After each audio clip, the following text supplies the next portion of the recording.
As you guys know, the Fed has raised rates again. Another one. It shouldn't be a surprise. We knew this was happening because the Fed told us it was going to happen. We knew that we had one more coming and one more in December, and then maybe one in January or February, and then it's going to continue from there. But the Fed raised the rates by 0.75% or 75 basis points. And, they did exactly what I didn't want them to do, but I knew they were going to do. I knew they were going to do it. Hey, this guy knows about it. They are continuing to pinch and penny pinch when it comes to raising the rates instead of just going ahead and doing that 100 basis points or 1%. They're staying away from it. The Fed believes what the Fed believes, but oh man, I tell you, it is getting tough out here, guys. It's going to get worse before it gets better. I do consultation calls day in and day out, and if you need a consultation call, you want to figure out what's going on in this housing market in your particular situation, look in the description for that consultation. I am hearing crazy stories about a lot of FOMO, a lot of situations where people they can't understand why their homes are losing value. Here, take a look at this, guys. You got to see this. It says, bought a house earlier this year. I'm starting to get worried. Spent $1.3 million on my first house with a 4.3% interest rate. This must be California. It said, I saved up 20% and financed the rest. Property values are still rising and nobody was talking about layoffs. Sir, I was. But I'm sure you weren't watching. Yeah, never mind. But it says, I'm okay right now, but my property values have gone down. There's no way I could refinance anything with these crazy interest rates. And now everybody's talking about hiring freezes and layoffs. I feel like I got myself into a really bad situation here. Well, sir, you did. That's a bad day. You did. I mean, listen. It is a sad situation trying to dig yourself out of this hole, but you're not the only one. I've had 10 consultation calls in the last week having the same exact situation where they're saying, Orlando, I bought at the peak of the market. I bought at the tippity top.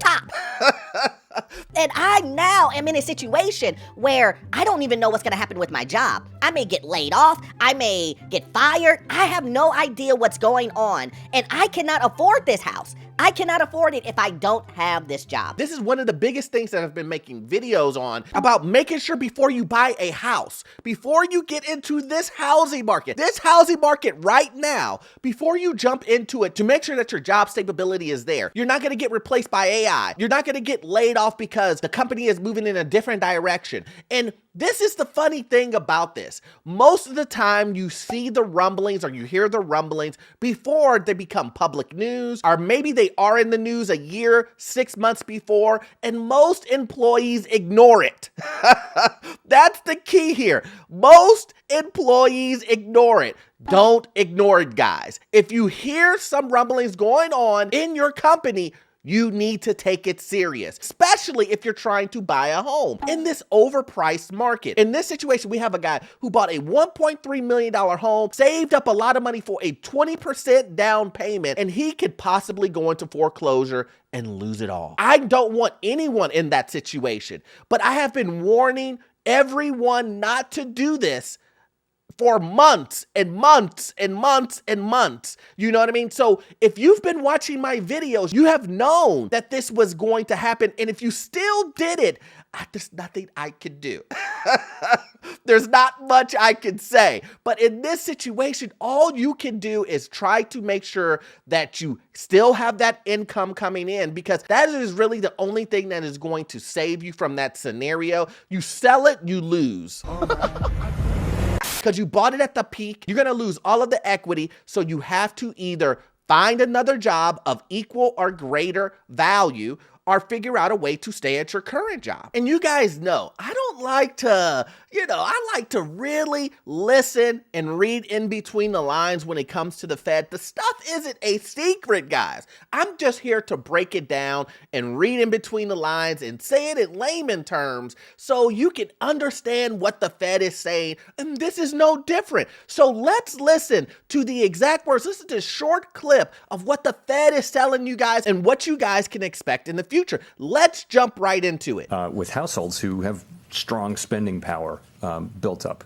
So it may take time. It may take resolve. It may take patience. It's likely to get inflation down. I think you see from our forecasts and others that it will take some time for inflation to come down. It'll take time, we think. Now, what is the Fed saying here? Let me break this down for you.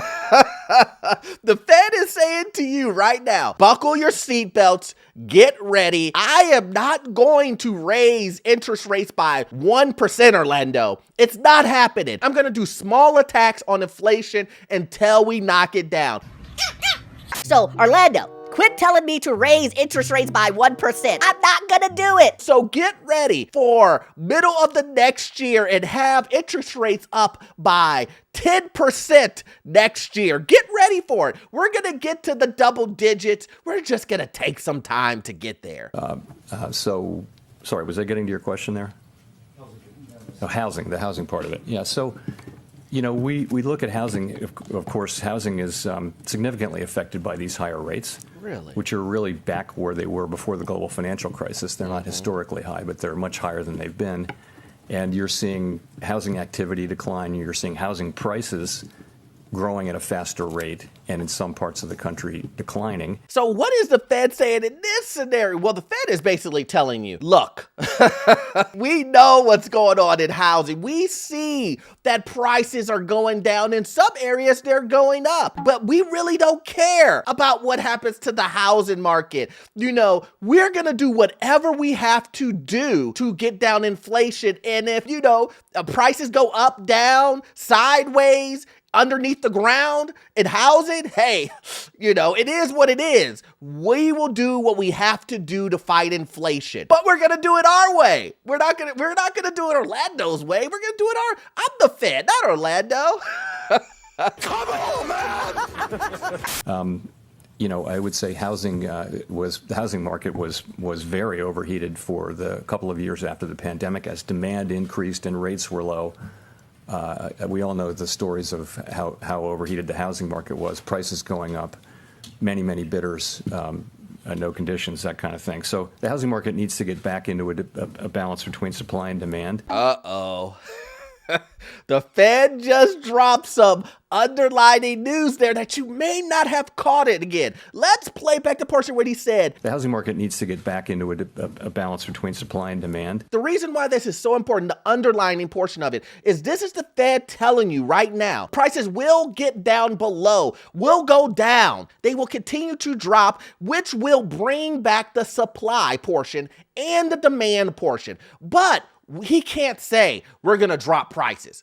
If you've listened to the Fed before, the Fed has never said, you know what, we're going to make sure home prices go down. They are going back to affordability. He will never say that. But he is saying that he has to get the balance between supply and demand back to being balanced. Now, how is that possible, guys? Just think about this. In our current situation, is getting interest rates back down to a 3% range. Will that get the balance of supply and demand back to being balanced? No, it won't. It's only going to create demand with less supply. So the only way we can get back to that supply-demand balance is crushing demand and bringing that balance back there, which will push up the supply. See, guys, that is what I'm talking about when you listen to the Fed. The Fed says these underlining things that tell you exactly where they're headed. Oh, now I see. Now I get it. He's not going to say, I will make sure prices go down, but he said, I will make sure prices will go down. You guys have to remember, it is a side effect of him going after inflation. He wants to bring inflation down to 2%, and for that to happen, he's going to crush the housing market because the demand will be so low. Supply will come up, prices have to come down in that scenario. We're well aware of what's going on there. From a financial stability standpoint, we didn't see in this cycle the kinds of poor credit underwriting that we saw before the global financial crisis. Housing credit was very carefully, much more carefully managed by the lenders. So it's a very different situation and doesn't present doesn't appear to present financial stability issues. But No, we do understand that that's really where a very big effect of our policies is. Now, what does that mean, guys? This is such good stuff. I get excited about this stuff because I can see directly about what's happening here. So the Fed just said here, guys, listen, we're not back in '08 when there was a financial situation and with the banks and all this other stuff. So we're not worried about pushing the envelope and continuing to raise rates and making them so high that the demand gets crushed, because we're not in the same situation of if we do that and there was financial issues with the mortgages and banks and all that, is hurting the economy like that. So we can continue to raise rates and crush demand and prices come down. We can do that with no side effects, or not a side effect like it was in '08. So obviously there will be side effects, but not side effects that he was referencing of the financial issues with the banking and mortgage and all that other stuff. He's saying credit is strong as far as credit underwriting. He's not worried about pushing up interest rates because he believes it won't hurt anyone financially when it comes to mortgages. You could still pay your mortgage. The labor market is strong based on what he's saying, which is going to soften. That is my prediction, that labor markets are softening, and we're seeing that already, guys. It's not some just mumbo jumbo that I'm talking about here. We're starting to see Amazon. We're starting to see Walmart, Target. All of these guys are cutting labor and doing layoffs. I'm fired, aren't I? Oh, yes.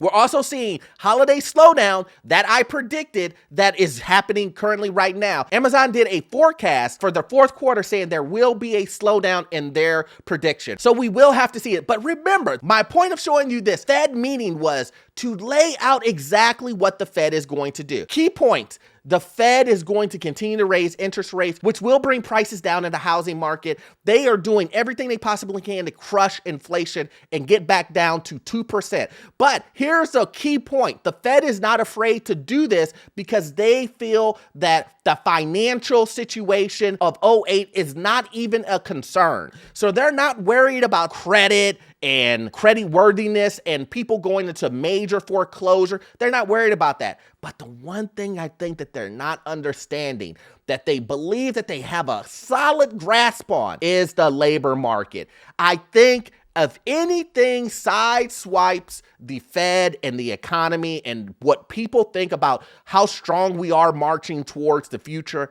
it's going to be the labor market. Right now, everybody has their pockets full. Everybody's jumping around with pandemic money. The well is drying up, guys. So be prepared. Put your seatbelts on. I'm telling you, we're going on a ride, and the ride is going towards housing affordability, guys. So make sure you guys, listen, we're growing.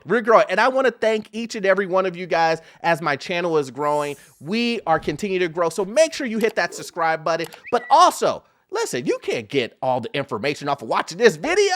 You have to watch this next video here. It will continue to help you learn more about this housing market. I promise you, you watch this video, it will give you tons of insight. See you on the next one. Thanks.